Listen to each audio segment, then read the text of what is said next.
Superman had always been one of DC's star characters, so when they chose to kill him in the early 90s, it was a sensation.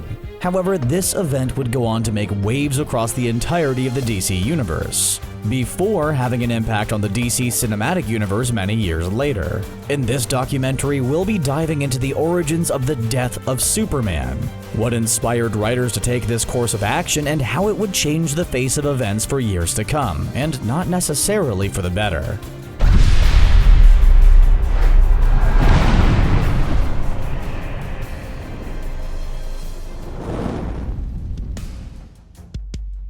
Superman isn't just one of cinema's most recognizable heroes, he's one of the world's most famous characters. Everyone knows his distinctive uniform, chiseled good looks, and the ins and outs of his romance with Lois Lane. It could be argued that Superman is less of a make-believe character and more of a cherished piece of our united history. Clark Kent first appeared on screen in a series of animated shorts in 1941 before going on to star in the two movie serials. Eventually, he was a silver screen staple. While his progression from comic book icon to movie star stems back a long way, we're here to talk about the most recent version. The DCEU brought the Kryptonian Kal-El to a new generation when they cast Henry Cavill to take on the part for 2013's Man of Steel. By this point, they were trying to establish a new identity for the hero, who had been played by Brandon Routh just a few years previously. While Routh's turn was fairly well received by critics and audiences alike, DC knew they needed to up their game if they were to compete with Marvel. Many fans believed that Routh played a more comic book accurate version of the character, while Cavill tried to bring a more human element to the part. Routh may have handed the mantle over to Cavill on the big screen, but he reprised his role for the DC television crossover event Crisis on Infinite Earths. The reasons to cast Cavill were vast. At the time, the actor was 27 years old and had yet to become a household name. His best-known work up until that point was a stint on The Tudors, but casting directors were thrilled about his involvement. Producer Deborah Snyder said, "In the pantheon of superheroes, Superman is the most recognized and most revered of all time. I join Warner Bros. And the producers in saying how excited we are about the casting of Henry. He is the perfect choice to don the cape and as S.H.I.E.L.D. With a new face ready to introduce a new version of the character intended to stick around for the long haul, the stage was set. It was just a matter of scripting, timing, and working out the kinks. DC was confident that they could compete with the best of the best. After all, Marvel may have Iron Man, but they have Superman." The 2013 movie was no walk in the park to create. Creators knew that this outing had to knock it out of the park, staying true to the character while also giving him a sense of newness. Filming wrapped in spring of 2012 before being shooed through post-production. The result was certainly worthwhile, with a chiseled and cut Cavill doing Clark Kent justice without simply rehashing the role. The plot focuses on the uprising led by General Zod and the origins of Kal-El. Rather than following on from the previous movies, filmmakers decided to go back to the beginning and start again, thus launching the DCEU. It was a wise choice. It takes a special kind of actor to have the talent to pull something of this magnitude off, and fans weren't disappointed by Cavill's performance. Man of Steel took a very respectable $668 million at the box office, against a budget of around $250 million. The studio pulled out all the stops, and it worked. Superman was back, and he was here to stay. Now that Superman had a strong foothold in the DCEU, it was clear that there would be a great deal of consistency moving forward. The next challenge was taking this momentum and pushing it forward, but how? Shortly after Man of Steel was released, director Zack Snyder announced the second movie in the now-established DCEU. Fans would have to wait 3 years for Batman v Superman: Dawn of Justice, which dropped on March 25, 2016. The premise was unique and wonderful, setting two of DC's most popular characters against each other in a clash of the Titans. Set 18 months after Superman and General Zod's battle in Metropolis, Clark is seen as somewhat of an alien threat by Batman. Ben Affleck was introduced as the Caped Crusader, by this point a 20-year crime-fighting veteran in Gotham. Bruce and Clark both have strong opinions on how justice should be undertaken and have opposing styles. This second outing also establishes Wonder Woman's character and brings about one of the most emotional instances in any superhero movie to date: the death of Superman. Batman and Superman eventually put their differences to the side to take down Doomsday, the enhanced version of General Zod. Superman realizes that the only way to defeat such a huge Kryptonian entity is by using a kryptonite spear and driving it through him. He knows that he will perish too, but Superman is nothing if not noble. He succeeds in his task, and thus he dies. DC managed to hit an emotional sweet spot with audiences, who by this point were very invested in the character. However, it's made clear by the ending scenes that his time in the DCEU is not over. The world knows that it's lost a powerful icon and protective force. So his funerals in Washington, D.C. and in Smallville are highly attended. He's mourned across the globe, but it's Lois Lane and Bruce Wayne who feel it most. Bruce admits that he failed his newfound comrade, but as a tearful Lois throws dirt on top of Clark's coffin in the final scene, the dirt can be seen levitating.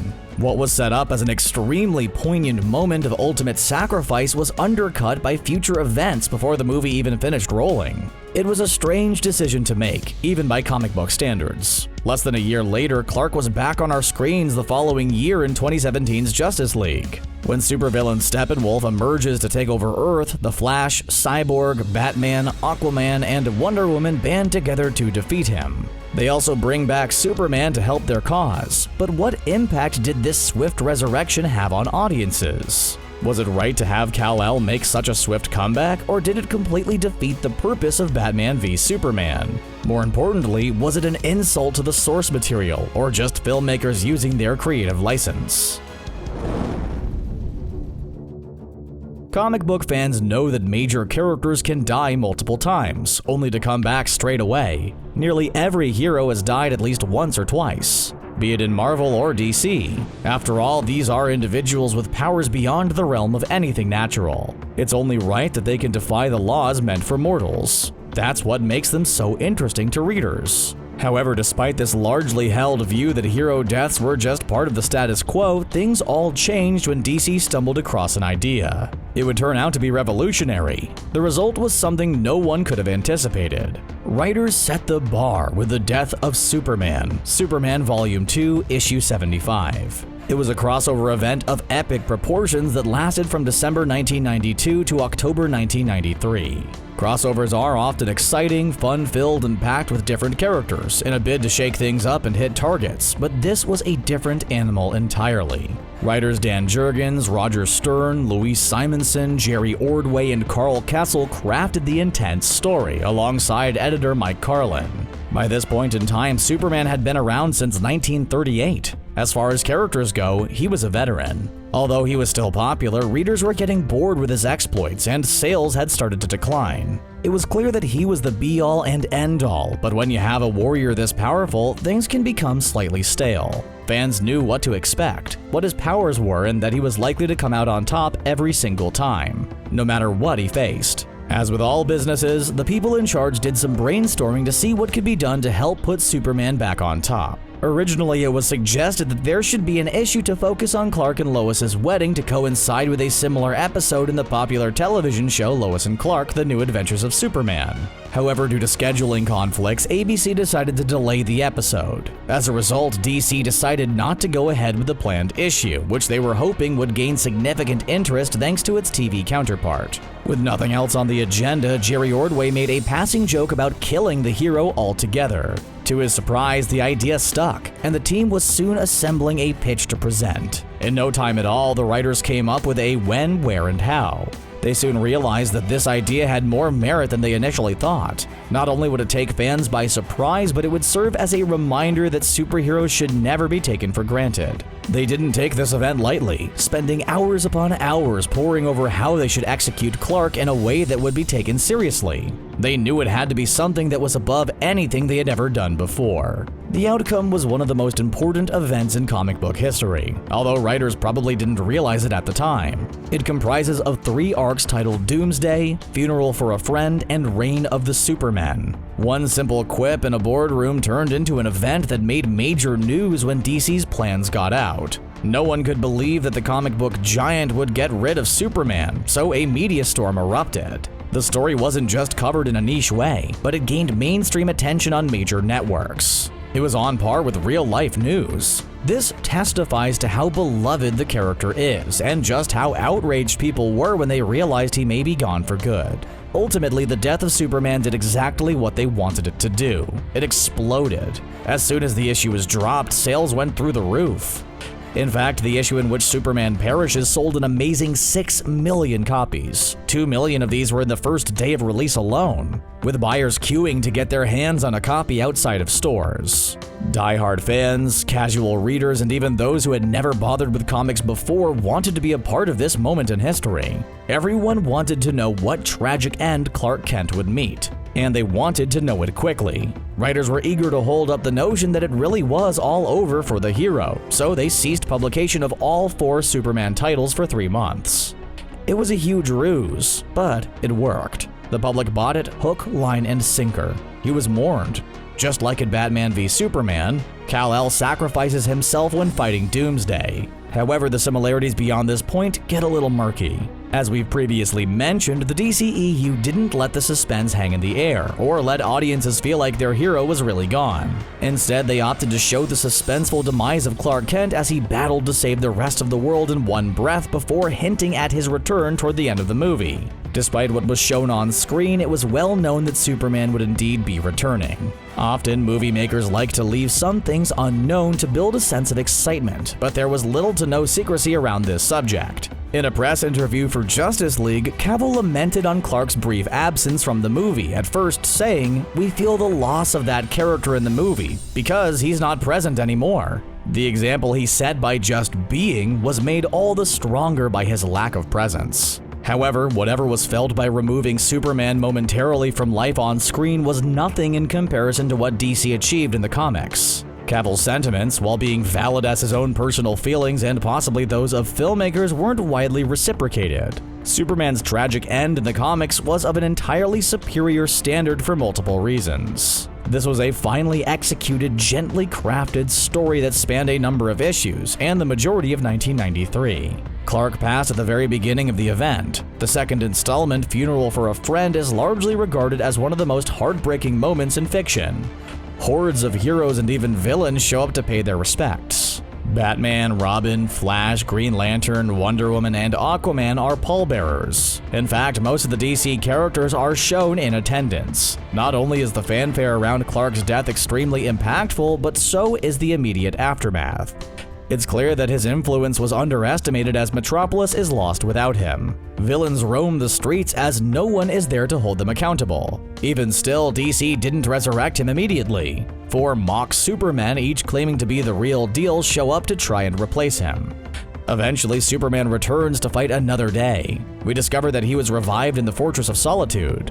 When he did come back, it was just as sentimental and exciting as the day he passed. Clark reunites with Lois as he knocks on her window, and they embrace mid-air in Adventures of Superman issue 505. It's true that other comic books had tried to take a meal out of character deaths previously, but this marked a new era. Prior to this, readers were complacent. If a hero passed in one issue, it was almost a given that they were going to be back either sometime in the same story or very quickly soon after. Comic book deaths are commonplace in the industry, meaning they very rarely have any actual significance. When DC decided to go down this route, they, knowingly or not, gave meaning to the passing of a hero. They gave us a glimpse in a world without these otherworldly entities. By the time Kal-El came back, enough time had passed that readers were desperate for him to return. The stages of grief had been spent, so his return was heavily desired. While DC's plans certainly worked at first to boost sales, it had somewhat of a negative impact after Superman came back. Many fans felt like they had been blindsided and essentially lied to by a publicity stunt, so sales declined.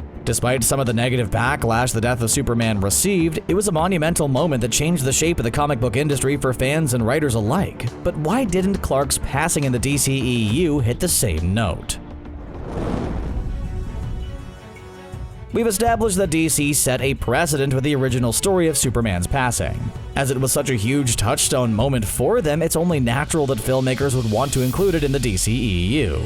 Not only was it a pivotal moment in Superman's own storyline, but it was a money-making scheme that brought readers back to their door. The death of Superman may have come about after a chance joke, but it was decades in the making, a culmination of years of painstakingly building a character and bonding him with fans. Translating such a huge moment into a 2-hour-long feature was always going to be difficult. Not only would it have to be handled with kid gloves, but it would also need to shake off the stigma from long-standing fans who weren't as thrilled by the plot as others were. It needed to be updated and targeted at a new demographic, which is easier said than done. What some people may not realize is that this event wasn't an off-the-cuff decision, but something that had been brewing for quite some time. It's been clear for decades that Warner Bros. Has been very keen to turn the events into a movie.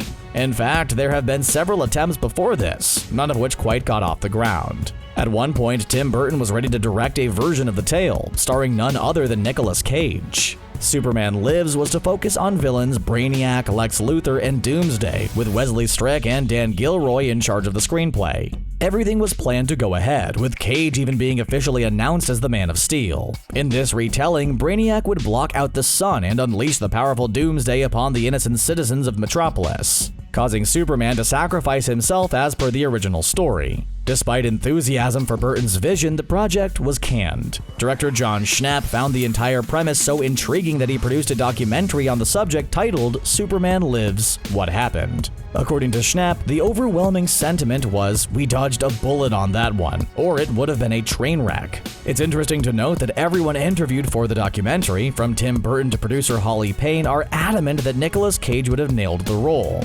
6 years of work was thrown away because in the end, something didn't feel right. But why would a project that was so finely tuned be discarded only for Warner Bros. To revive it in the way they did 10 years later? As we already know, Superman perished in Batman v Superman, which was only the DCEU's second movie, as well as Clark's. While it's true that some viewers found it a devastating moment, there's no denying that it doesn't pack the same punch as the comic book event. So what happened? When it comes to superhero action capers, it isn't all about the fight scenes and the thrill. Audiences love that aspect of it, but at the end of the day, these are beloved characters that aren't just fictional people. For a lot of us, the likes of Iron Man, Batman, and Captain America hold significant sentimental value, whether their fascination stems back to playing pretend as kids or otherwise. With that comes a sort of unbreakable bond, and it's this soul connection that filmmakers try to capitalize on. Take for instance Iron Man's death in Endgame. Not only did the MCU have decades of comic book love for the character to build on, but 10 years of an on-screen relationship. It's this that made Tony Stark's last moments so beautifully distressing. Audiences felt like they were truly losing a friend and went on to lament his loss. We know that DC is capable of creating greatness with their characters. We saw it with Christopher Nolan's Batman trilogy, but in the end, it's this deeper connection that the DCEU was lacking when it came to Superman's passing. Unlike the comic book event, which was long and drawn out, Superman's death in the movie had little to no significance. Everything was pushed together in such a tight time frame that audiences had no chance to build up any real relationship with Cavill's Superman. He was fresh out of the gate, portraying a different version of Clark that was interesting and new, but this wasn't enough for fans to be able to feel the loss of him the way that filmmakers wanted. What's more, we knew that he was going to come back before that movie had even finished. Essentially, DC's hard work on creating one of the best comic book story arcs of all time was melted down to almost nothing. There truly was no love lost or really any tears shed in the theaters because viewers left knowing that Superman was coming back. Millions of dollars went into the production of Superman's death in the scene, too. Oddly, DC seemed to go out of their way to show our hero was gone for good by showing him brutally skewered by Doomsday. He appeared to be completely, legitimately dead, not just in some sort of coma which he could be revived from. And yet, all the while, filmmakers knew that they would show the dirt levitating on his casket and bring him back in Justice League, as if the whole thing never had happened. The major issue here is timing. Producers and writers may have thought that Superman's passing would have created a hole in their crime-fighting team that would be sorely felt in Justice League. Certainly, judging by Cavill's comments we saw earlier on, that's what they were aiming for, but it had the opposite effect. To miss someone's presence in a team, they need to truly be in it first, but the team hadn't been really formed until after Superman's death. To truly understand how badly this arc was handled in the movie, it's important to look at the feature as a whole and what could have been done differently. Many people think that the movies could have still included the death of Superman, but rectified a huge mistake DC made with the original story. Writers chose to come up with an entirely new character, one that could match Superman in strength. This idea certainly has its positive aspects, as readers knew Superman as an extremely capable villain. By introducing someone new into the mix, there would be no questions of comparisons to previous stories. No one could pick holes in the battle or say it should have turned out differently based on what was already established. The reasons for including Doomsday on screen are also vast. It stays true to the original event and also looks incredible, making the cinematic experience feel more vivid and real. But many theorize the DCEU could have instead had Superman destroyed by a character such as Lex Luthor. At least that way, we would have had a character that was likely to progress further down the line, and some significance added to it. It would have opened up the playing field to establish more ties and perhaps more meaning later on. If we couldn't have an immediate emotional payoff then, there would have been the possibility for it in the future at least. Audiences may not have had that connection to Jesse Eisenberg's Luthor yet, but the character history is there, which would have given it added substance. Had this event happened when the DCEU was fully established and Cavill had had some more movies under his belt, the outcome would have been very different. Sadly, it feels like the death of Superman was yanked from the archives and put in as an afterthought, doing it a disservice. The way Clark's return was portrayed in Justice League also felt very flippant as a result. When he did return from beyond the grave, he was deemed as a threat, which would have made for an interesting diversion. Clark was confused. He didn't know who he was and therefore was acting as if everything was a threat. Even this was short-lived though, only lasting for a couple of scenes before he was suddenly reunited with Lois Lane and propelled into fighting crime again. It also begs the question, surely if Bruce Wayne and Diana knew how to resurrect him, they would have done it straight away instead of leaving him in the ground until a threat surfaced. But why would the studio have signed off on this? It's likely that Warner Bros. Was hoping to capitalize on the buzz around the 1993 occurrence, bringing it forward for modern-day audiences. But it simply didn't work in the way they wanted it to. There seems to be a distinct lack of patience, perhaps in a bid to establish these characters in order to compete with similar movies. The result was forlornly lackluster, when it could have been done in a way that was inspired if the studio had simply waited before firing the shot. With that being said, what kind of impact did this have on the DCEU moving forward? Has it taken a hit that it can't recover from, or simply been propelled in a new direction? It's been a while since Justice League was released. Since then, we've had several more installments in the DCEU, including Wonder Woman and Aquaman, two very commercially successful movies. Gal Gadot was praised to the hilt for her portrayal of Diana Prince, while Jason Momoa is an example of perfect casting. However, Superman has yet to surface again. We know he's alive, but what happens to him now? What does the future have in store for him? The impact that Clark's short-lived death had on Cavill's character aren't to be underestimated. It could be that Superman as a character, or at least this version of him, is damaged beyond repair thanks to the DCEU's careless handling of him. We all know how quickly projects can be scrapped if they come up short. If comic book deaths were given a new significance by DC's event, their reimagining of it on film has only done a disservice to the on-screen interpretations. At least for the DCEU anyway. This is going to make it nearly impossible for audiences to trust any major events moving forward. If the studio does want to create a deep emotional impact or retire a character, they will have to learn from their mistakes in order to get the traction they will need. There needs to be communication between the studios and the viewers, with clear direction and a steady hand at the helm.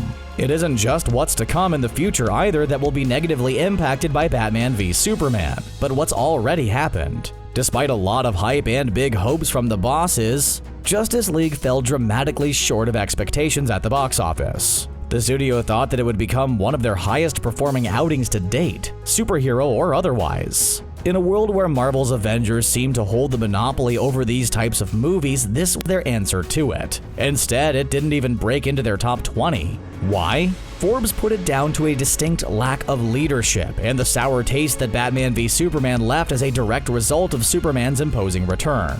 For the most part, viewers want to be surprised and thrilled when they go to the cinema. Knowing that Clark was definitely coming back took a lot of the allure out of it. Everyone knew what to expect, which just doubled down on the minuscule effect killing Superman had in the first place. Deadline Hollywood reported that in order to break even, the movie had to take at least $750 million worldwide. Instead, it took a total of $657.9 million, losing Warner Bros. Millions of dollars. For a project they had hoped would be a surefire hit, this was a devastating loss. Among several issues, critics said it had a thin plot, an underdeveloped villain, and poor CGI. All three of these factors are crucial for a successful superhero movie. New York Post critic Sarah Stewart blamed several elements for its failure, saying Justice League is a pointless flail of expensive yet somehow cheap-looking CGI that no amount of tacked-on quips or even Godot's luminescent star power can rescue.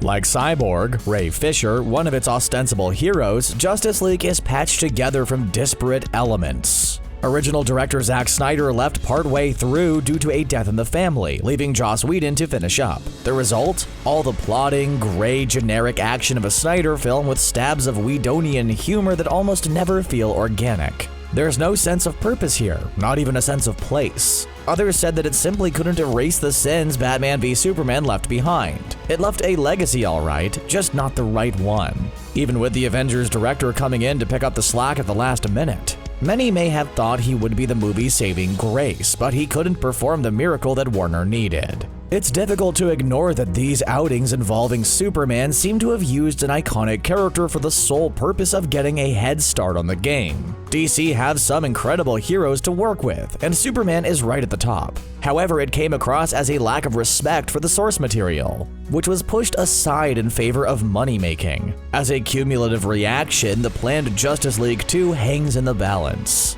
Originally, it was announced that the second part of the Team franchise would be released on June 14, 2019, but it soon became apparent this was not happening. No casting news surfaced, no behind-the-scenes snaps of filming were published. It's as if the premise was simply left to melt away into oblivion. No one mentioned it. No one explained why it wasn't happening. It just didn't.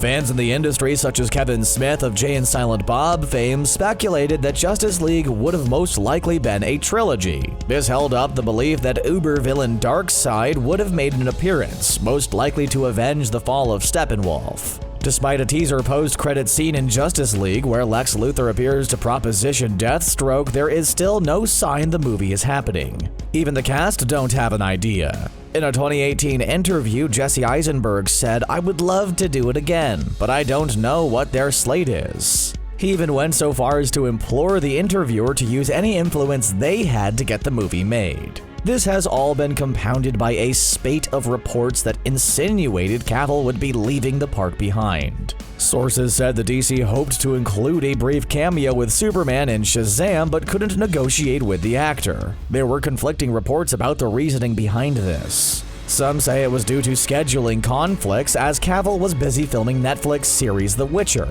while others say Cavill took the part of the series because he's no longer Superman. Cavill's manager then took to Twitter to reassure fans that the cape was still in his closet. But there is still no word on when we can expect to see Clark return to our screens. In an industry that usually has things planned out years in advance, this is a worrying sign. If the actor is replaced, then this would mean the DCEU would need to start again from scratch. Once more, this will dissolve the small relationship audiences have built with the character. Superman and the DCEU would be back to the drawing board, virtually setting back the entire universe without one of its major players. However, many actors have played Kal-El on the small screen and on the big screen over the years. So there is a chance that Warner Bros. Could get away with it, but given what we've seen so far, it would be a risky business. There's also a different situation that needs to be considered. Given the problems the studio has encountered in these early stages of Superman, should viewers be concerned about the Batman reboot? It seems that the DCEU is plagued with last-minute changes.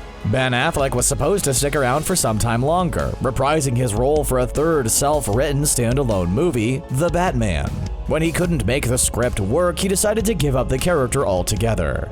Instead, Robert Pattinson has landed the part. And there's a lot of hype surrounding the upcoming venture. It's only natural that Batman enthusiasts wait with bated breath to see how it will all turn out. In order to make this work, Warner needs to take some time to digest ideas. Given all the evidence we've covered, it's impossible not to wonder if a huge mistake has been made. All for the sake of pushing something forward when it simply wasn't ready. If Superman had stayed dead, it may have been a point of interest and something that people weren't expecting. Even if there had been a gap of one movie before he was resurrected, it's likely that the entire scenario would have had a much better outcome. DC hedged their bets with the event in the first place and had to deal with backlash after an initial boost in sales. Sadly, it looks like history has repeated itself tenfold. One rushed plot decision has already taken a dramatic toll on the shape of the DCEU, with the fate of one of its biggest characters hanging in the balance. Will it ever recover to become the behemoth it has the potential to be?